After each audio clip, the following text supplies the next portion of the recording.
మోహిని గారిని పెట్టి నా పక్కన జోడీగా సినిమాలు తీయడం కూడా ఎంతో ధైర్య సాహసాలతో కూడిన విషయం.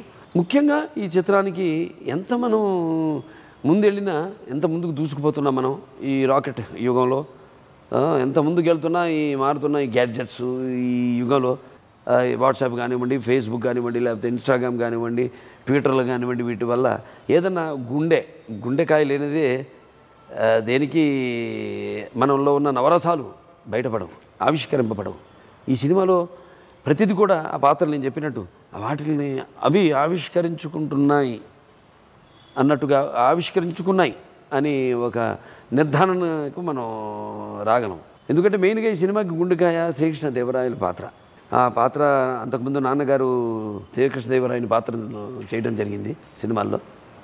మరి అటువంటి పాత్రను తీసుకుని మరి ఆ సినిమాకి గుండెకాయ ఆ పాత్ర అటు ఎంతో అద్భుతంగా, అటు జంధ్యాల గారి సంభాషణలు అయితేనేమి, అలాగే క్యాస్టింగ్ చాలా ఇంపార్టెంట్. నేనట్టు మరి దాంట్లో చంద్రమోహన్ గారు, అటు తెనాలి రామకృష్ణగా ఆయన చేయడం, అక్కినేని నాగేశ్వరరావు చేసిన పాత్ర తెనాలి రామకృష్ణలో, అలాగే సోమయాజులు గారు మహామంత్రి తిమ్మరస్సుగా, అలాగే ప్రతి ఆర్టిస్టు అంటే ఒక డైలాగ్ లేని ఆర్టిస్ట్ కూడా అలా కనపడితే చాలు ఆ క్యారెక్టర్ ఎలివేట్ అయిపోతుంది. అంటే ఒక కిన్నెర గారు ఉన్నారు శ్రీకృష్ణదేవరాయల భార్యగా, జస్ట్ అలా ఏం లేదు, ఒక డైలాగ్ లేదు సినిమాలో.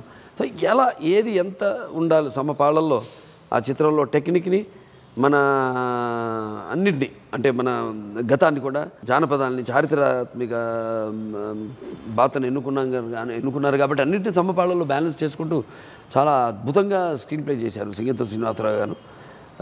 అటువంటి సినిమా చేయడం నా పూర్వజన్మ సుకృతంగా భావించుకుంటాను. ఎందుకంటే ఎప్పటికీ చిరస్థాయిగా మిగిలిపోయే సినిమా ఇది. సో ఆ ఇన్స్పిరేషన్తోనే ఇక ముందు దీని సీక్వెల్స్ కూడా చేయాలన్న ఒక నిర్ణయానికి రావడం జరిగింది. అలాగే ఈ సినిమాకి పాటలు రాసిన వెన్నెల కంటి గారు అయితేనేమి, సీతారామ శాస్త్రి గారు, వేటూరు సుందరమూర్తి గారు, అలాగే పాడిన వారు జిక్కి గారి చేత జానవులే పాట, మరి అటువంటి పాట అంత పెద్ద హిట్ కావడం, ఆ పాత్రకు మరి ఆస్థాన నర్తకిగా సిల్క్ స్మిత గారు, మిగతా సేనాధిపతిగా చలపతిరావు గారు, అద్భుతం కలయిక, ఒక అద్భుతమైన కలయిక. పోరాటాల విషయానికి వస్తే మన విక్రమ్ ధర్మ గారు ఇప్పుడు లేరని మన మధ్య, ఆయన శివైక్యమయ్యారు. ఆయన ఎంతో అద్భుతంగా ఆయన ఈ కత్తిసాము ఈ సినిమా కోసం అని ఆయన నేర్చుకుని, అంటే ఒక కాంబినేషన్ మనం ఇప్పుడు బ్రేక్ చేయకూడదు. ఎప్పుడు సింగీతం శ్రీనివాసరావుతో చాలా సినిమాలు చేస్తున్నారు ఆయన. అంతకుముందు విక్రమ్ సినిమా అంటే విక్రమ్ అని తమిళ సినిమా చేయడంతో, విక్రమ్ అని ఆయనకి ఆ షావుకార్ జానకి గారి లాగా షావుకార్ సినిమా చేయడంతో ఎలా పేరును ఈవిడికి ఆపాదించారో, అలాగే విక్రమ్ ధర్మ గారు ఈ సినిమా కోసం ఆయన నేర్చుకుని కత్తిసాము మరి ఆయన చేయడం. ఎందుకంటే నాకు ముఖ్యంగా నిర్మాత ఇంపార్టెంట్. నిర్మాత బాగుంటే ఇండస్ట్రీ బాగుంటుంది. మరి ఇటువంటి పెద్ద సినిమా ఆ రోజుల్లో ఇటువంటి సినిమాని పూనుకోవడం అంటే ధైర్య సాహసాలతో కూడిన పని. మరి అటువంటిది కృష్ణప్రసాద్ గారు అనుకున్నప్పుడు కొత్త హీరోయిన్ అన్నా కాదనలే ఇమ్మందు. ఎందుకంటే అన్నీ మనకు టైం ఒకటి, సెకండ్ కాంబినేషన్ కూడా, టైం అని కాదు కాంబినేషన్. ప్రతివాడికి ఉంటుంది ఆర్టిస్ట్కి ఇటువంటి సినిమా చేయాలని ఒక తపన, ఒక ఆతృత ఉంటుంది. కాకపోతే టైం ఒకటి. దాని తర్వాత అప్పటికి ఉన్నారు ఫైట్ మాస్టర్స్, లేకలేరు. కత్తిసాము కొంతమంది ఉన్నారు, కానీ అయినా ఆ కాంబినేషన్ ఇప్పుడు బ్రేక్ చేయకూడదు అంటారు. అలా ఆ కాంబినేషన్ని కంటిన్యూ చేసి ఎంతో అద్భుతంగా ఆయన పోరాటాలు సమకూర్చడం. సుందరం మాస్టర్ గారు పాటలకి, రాజు సుందరం గారు, వీళ్ళంతా కూడా ఎంతో అద్భుతంగా డ్యాన్స్లు అవన్నీ కంపోజ్ చేయడం జరిగింది. ఇళయరాజా గారు ఎంతో అద్భుతమైన బాణీలు సమకూర్చడం జరిగింది. ఇది ఇళయరాజా గారి సినిమా అంటే జనరల్గా ఒక్కొక్క సంగీత దర్శకుడికి ఒక్కొక్క స్టైల్ ఉంటుంది. ఇప్పుడు ఆర్టిస్ట్కి ఎలా ఉంటుందో ఒక్కొక్క అభినయం, అది లేకపోతే చూడరు. రామారావు ఎలా అన్నా, నాగేశ్వరరావు ఎలా అన్నా, లేకపోతే ఎవరెవరు ఎలా అన్నా వాళ్ళ స్టాంపులు ఉంటాయి. అవి లేనప్పుడు అది ఉప్పు కారం లేని చప్పకూరలాగా ఉంటాయి. మరి అటువంటిది ఆ సినిమా మాత్రం ప్రత్యేకమైన బాణీలు.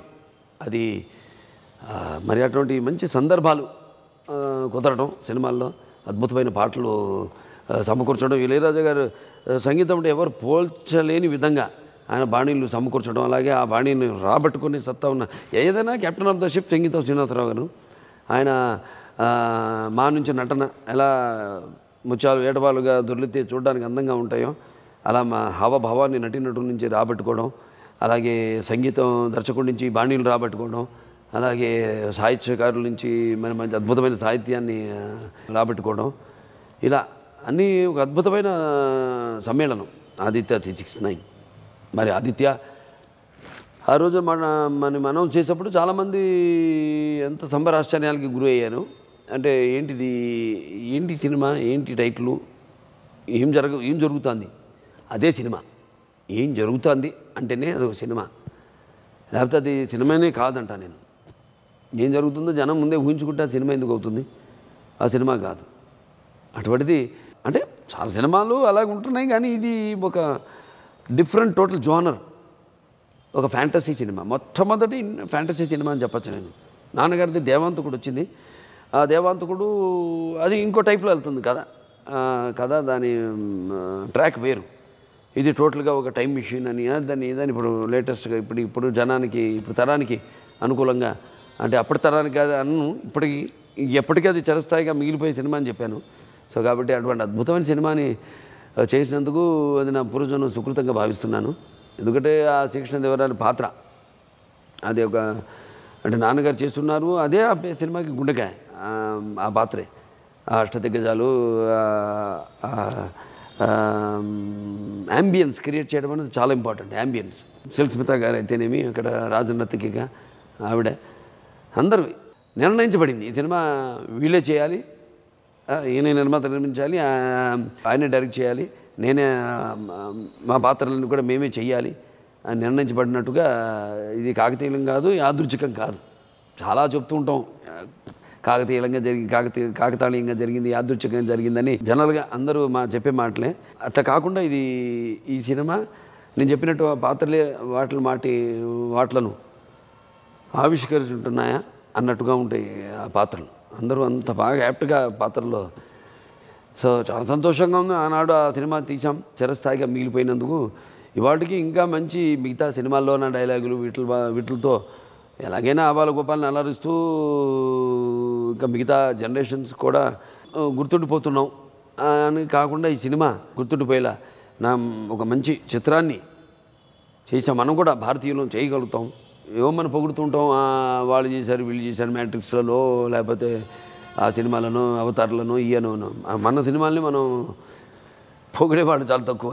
ఈ సినిమా అంత బాగా రావడానికి కారణభూతులైన మా దర్శకుడు సంగీత శ్రీనివాసరావు గారికి, నిర్మాత కృష్ణప్రసాద్ గారు, ఆయన తర్వాత ఎన్నో అద్భుతమైన సినిమాలు, మంచి టేస్ట్ ఉన్న నిర్మాత. ఏదో సినిమా వ్యాపారాత్మకంగా కాకుండా సినిమా కోసం, సినిమా ఇండస్ట్రీ కోసం, తన కోసం అని కాకుండా ఎన్నో నైతిక విలువలు ఉన్న నిర్మాత.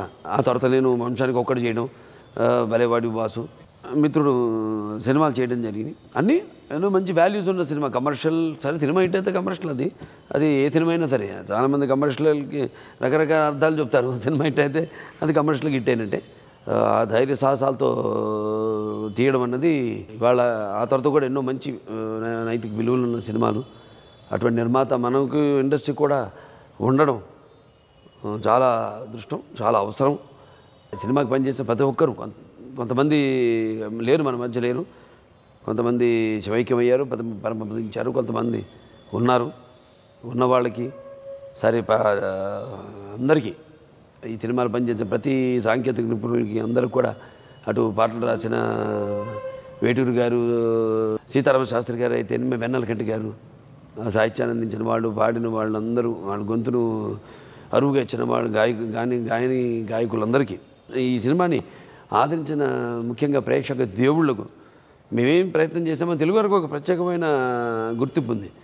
ఎటువంటి సినిమానైనా కొత్తదనాన్ని వాళ్ళు మంచిదైతే ఆదరిస్తారని, అటువంటి ఒక మంచి సినిమాని ఆదరించి ఈ స్థానాన్ని మాకు, సినిమాకి, మన చలనచిత్ర పరిశ్రమలో జనాభానం చేసి ఆబాల గోపాలం ఆదరించి ఇచ్చినందుకు ప్రతి ఒక్కరికి, ప్రేక్షక మహాశయులందరికీ నా కృతజ్ఞతలు తెలియజేసుకుంటూ, ఈ చిత్రం విజయం అంటే వెన్ను తట్టి మళ్ళీ ఒక మంచి సినిమాని ఇచ్చారు. దాని ఒక రిజల్ట్స్ కోసం ఇది ఎలా ఉంటుందో ఈ సినిమా అన్న ఎదురు చూస్తున్న సమయంలో సినిమాని విజయవంతం చేసి మా వెన్ను తట్టి ఇటువంటి మంచి సినిమాలు ఇంకా మాకు అందించండి అని ఈ సినిమాని ఆదరించి ఎంతోమందికి మార్గదర్శకమైన ఈ సినిమా. అంటే మార్గదర్శకం అంటే ఏ సినిమా వచ్చినా ముందు ఈ సినిమా పేరు చెప్పందే ఏదో మనం విఘ్నేశ్వరుడు పూజ చేసినట్టు, ముందు విఘ్నేశ్వరుని ఏ పూజ చేసినా ఆయన తలుచుకోకుండా చేసుకుంటున్నట్టే ముందు ఆదిత్య తీసిని సినిమాని తలుచుకోని వాడు ఉండడు చలనచిత్ర పరిశ్రమలో అయితేనేమి. సో ప్రతి ఒక్కరు కూడా నా కృతజ్ఞతలు తెలియజేసుకుంటూ ఈ యొక్క చిత్రాన్ని అజరామరం చేసిన చిరస్థాయిగా చలనచిత్ర పరిశ్రమలో సువర్ణాక్షరాలు తొలగించబడేలా చేసిన ప్రేక్షక మహాశయులందరికీ అలాగే అందరికీ ప్రతి ఒక్కరికి నా కృతజ్ఞతలు తెలియజేసుకుంటున్నాను.